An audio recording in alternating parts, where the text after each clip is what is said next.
Hi, this is Ryan Atkins with Sims Investment Management, and we're here for another edition of Teaching Tuesdays. Today's topic is how to use debt to your benefit. Let's dive in.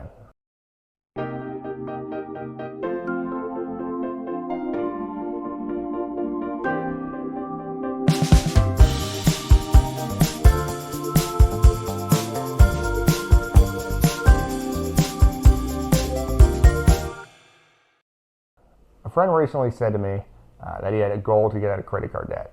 And he said, after this, I am never borrowing a single dollar again. While I love the intentionality, I do believe this points to a common misconception that's out there about all debt being harmful.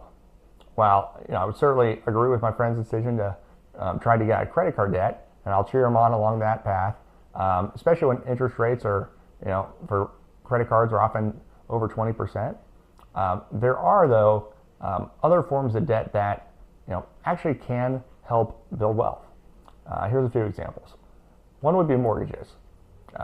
Real estate will appreciate in value, and that's often going to beat loan interest. But beyond that, by using debt to buy a house, you're able to do so much sooner. Typically, you might need to put down 20% down on a house, whereas for most people, being able to pay cash for an entire house, all 100% of it without a mortgage, is going to be pretty tough to do in a short amount of time. Another way that debt can be used positively is with student loans.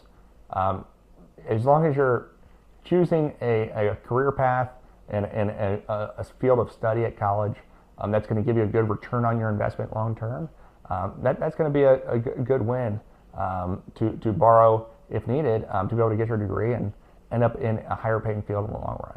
The last point would be investing in a business or rental property is going to allow you to get started earlier on the business, get started earlier on the rental. It's going to allow you to use, in the rentals example, use rent payments that come in from tenants to pay down your mortgage.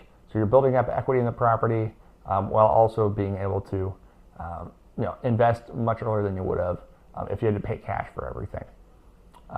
And generally, that you have a good chance of outpacing the interest rate you paid on this. The big idea here is to evaluate your interest rates versus expected return.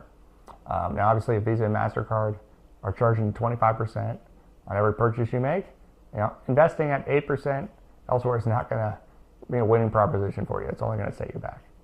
However, if you can earn 8% investing, but only have to borrow at 3 or 4%, you're going to be actually in a better position in the long run.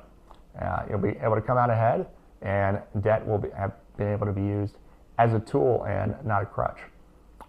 Now, again, each situation is different. You want to take into consideration, how you can tolerate risk, the changing of interest rates, but this just gives kind of a general overview. So that's all for this week.